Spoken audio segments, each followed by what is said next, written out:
Hello Sir Nick, kumusta po? Redman Toys Raymond here. So, ito sir, testingin lang natin sir yung unit na order nyo.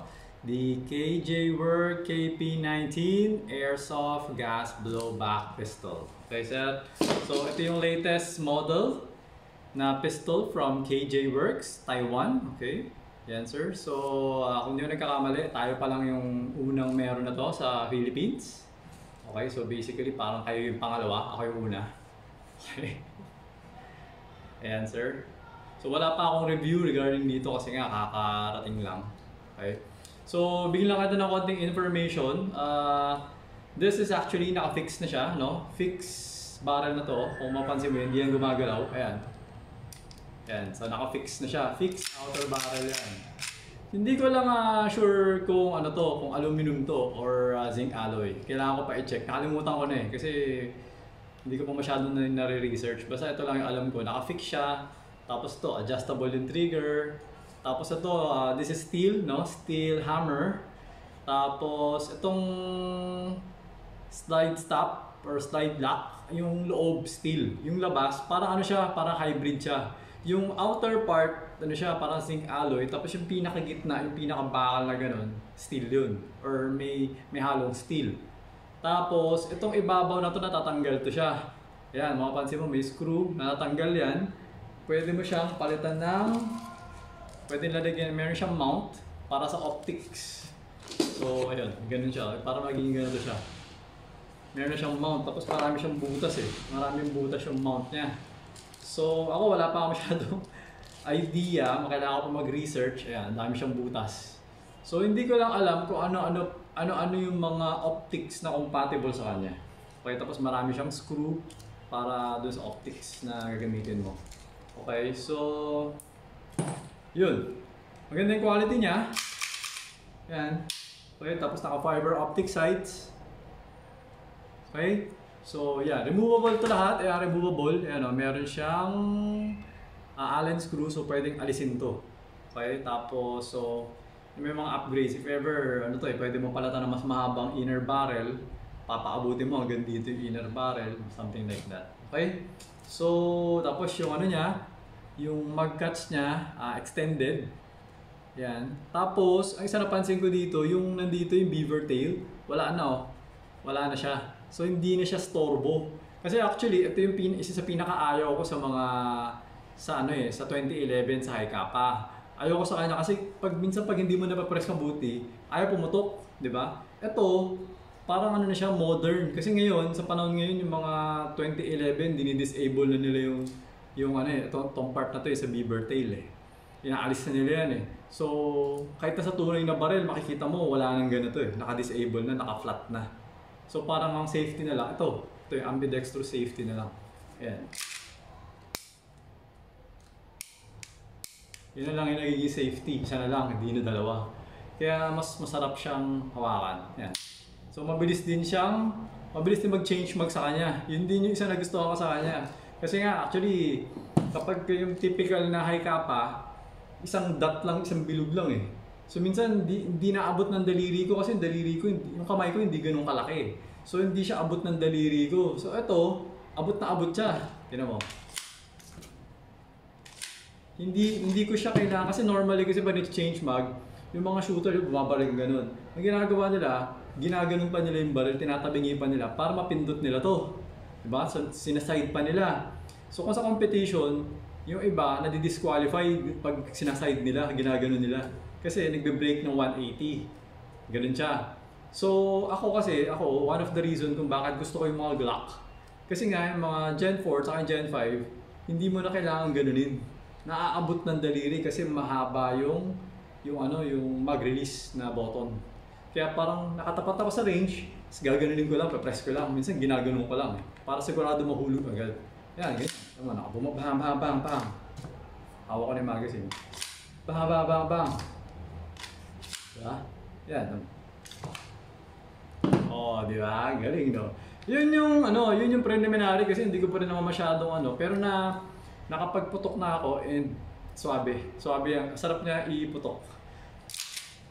Yan, tapos hindi siya masyado maalog. Hindi ko alam kung dahil sa bago lang to or ganito talaga siya.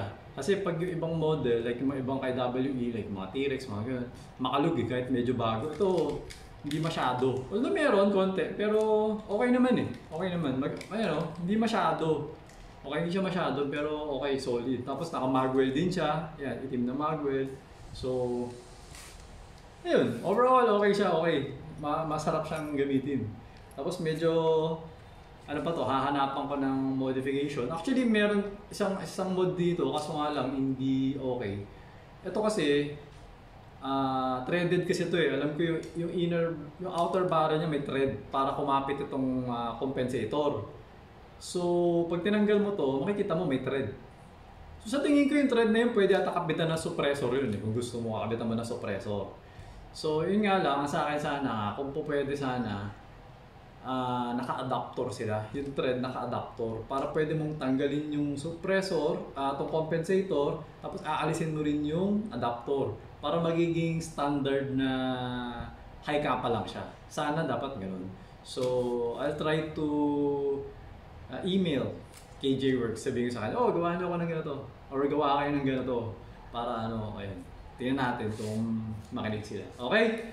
So ito sir, testingin na natin ang unit nyo. So we have here the green gas magazine and the CO2 magazine. Okay? So, ano nga ba unahin natin? Unahin na natin yung green gas. Green gas na lang tayo, no? Okay, so, kailangan, lagyan natin ng bala. Okay.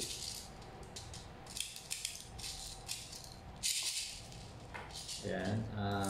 1, 2, 3, 4, 5. Teka, 7 na lang gawin ko. 7.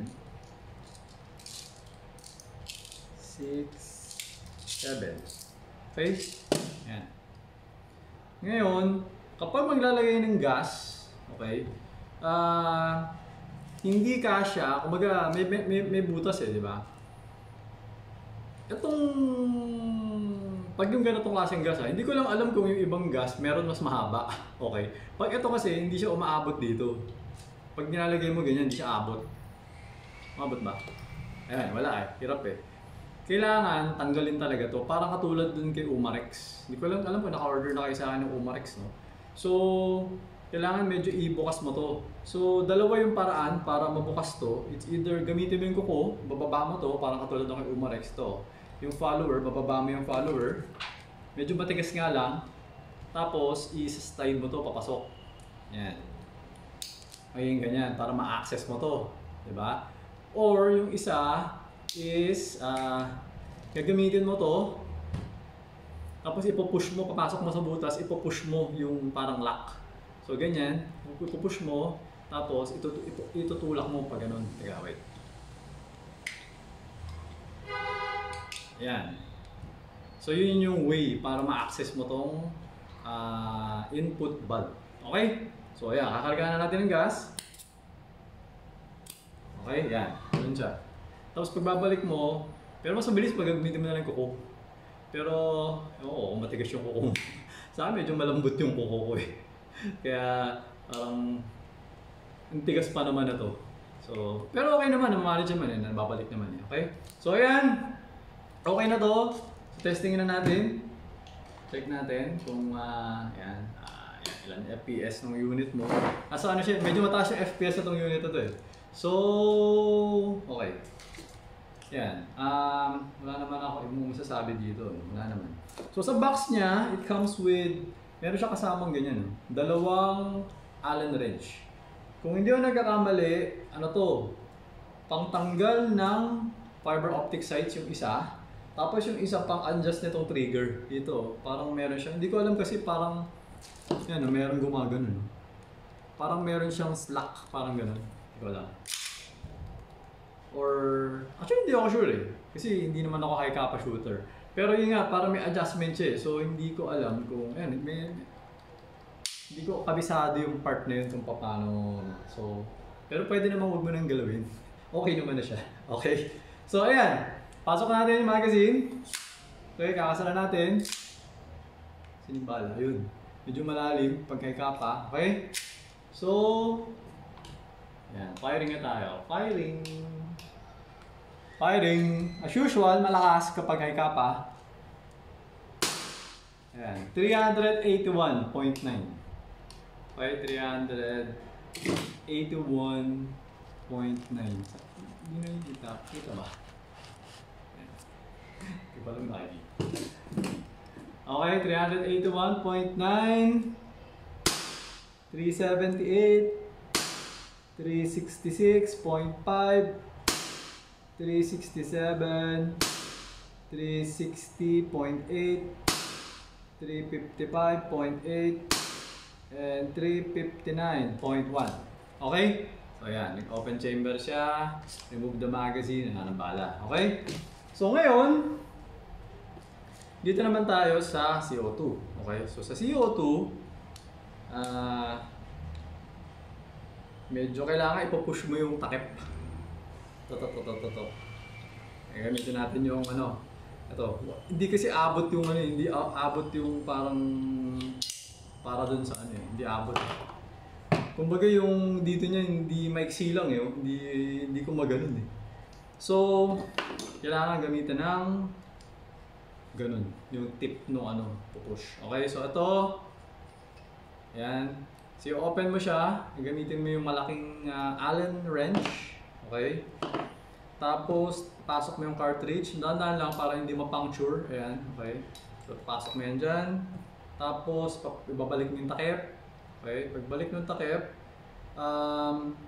yung thread niya medyo pino yung thread. So, wag mo papuwersahin. Wag mo bibiglain. So, you have to parang take time, no? Kapag paglagay mo, gamitin mo muna yung daliri mo. Ikutin mo muna siya. Soft lang. Kapag naiikot mo siya ng soft, yan, patulad niya, nakakamay ko. Tama yung pagkapasok natin. Kapag nilagay mo, tapos anong tigas? Huwag mo pipilitin, ibig sabihin, mali yun. Hindi siya kumbaga yung thread niya hindi nag-align. Pag pinilit mo, malulus thread. Okay, so kailangan daliri. Yan, umpisa. Yan, ngayon, medyo nakapasok na siya eh. So pwede ko na gamitin to. Yan, maluwag oh, maluwag siya, okay? Yan. So ngayon, medyo parang, nag-stuck na. Kasi ibig sabihin, yung takip, nakadikit na siya dun sa CO2 cartridge. So kapag diliin ko pa, baka ma-puncture na. So ang gagawin natin is ibabaliktad mo, gagawin mo ganyan, upright, no? Upright mo siya. Tapos, saka mo parang, yan, switch. So parang medyo, parang bubuelo ka. Yan. Yan. Ganun lang. Ganun siya kasimple. So, ayun, pasok na. Okay? Ganun na. Na-puncture na yun, nasa loob. Tapos, pwede natin ibalik yung takip. Ganun lang. So, balik natin yung takip. Ayan. Okay? Tapos, ayan. Lagyan natin ng bala. Lagyan natin ng 2, 4, 6, 7. Lagyan natin ng 7. Okay? So, ito na. Para malaman mo kung ano yung effect ng CO2 and green gas. Kasi dual power ito eh. Okay? So, ayan. Ganun ba? Ganun ba talaga? Wait lang.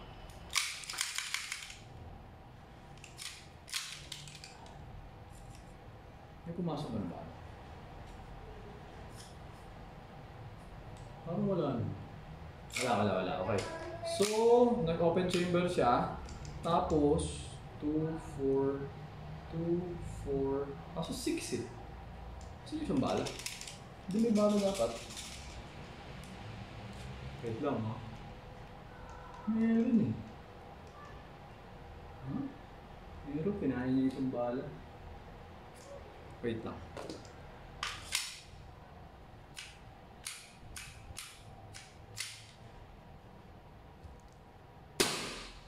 Wala eh. Ano ba nilagay ko? 6 ba 7? Kalimutan ko. Wala naman bala.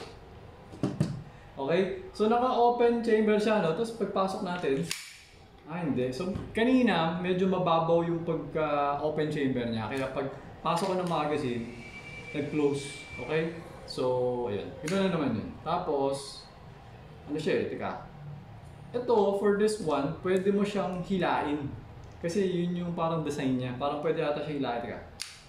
ayun, no, pwede siyang hilahin kasi parang umaabot yung kanal dun sa slide catch. So parang napupush down siya. Ganun. So pwede mo rin naman i-push dito. Ayun, extended nga rin pala yung slide catch niya. Ayan, no? Kasi di ba na slide catch normally hanggang dito lang. Sa kanya hanggang dito. Kaya pwede ko siyang mabilis siyang matouch. So, ayun. Okay? So, firing na tayo for the CO2. Ayun. 387.4. Okay? So, ayan. 387.4. So mapapansin mo medyo mas malakas. Mas malakas yung blowback pag CO2. Kata mo may lumalabas na gas. Kasi nga sobrang daming lumalabas na gas pag CO2. So second shot is 392.8. 392.8. Okay. Tapos 357.9, 388.2, 390.7, 383.8. Okay, nag-open chamber. So, remove the magazine. Wala nang bala. Okay, so ayan siya. Nag-open chamber siya, no? So, ayan.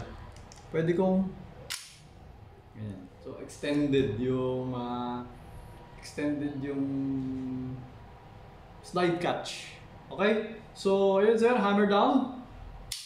Okay, so yun. Malutong na malutong yung pagka... Okay, so ayun. Ganda. Maganda naman, maganda. Okay siya. Okay? So, ayun Sir Nick, okay na tong unit mo. So, I'm going to pack this na kasama yung mga CO2 cartridges para matry mo na. Kayo na bahala mag-decide kung ano gusto nyo. CO2 or green gas. Okay? Pero yun nga, medyo magastos nga lang yung CO2. Mas mahal siya compared kay green gas. Pero effect nga niya, mas malakas. Ganun lang naman. Okay? So, ayun Sir Nick, thank you for your order. Until next transaction po, always remember to stay safe, stay great. Be good and be thankful always. God bless po, sir. Bye-bye.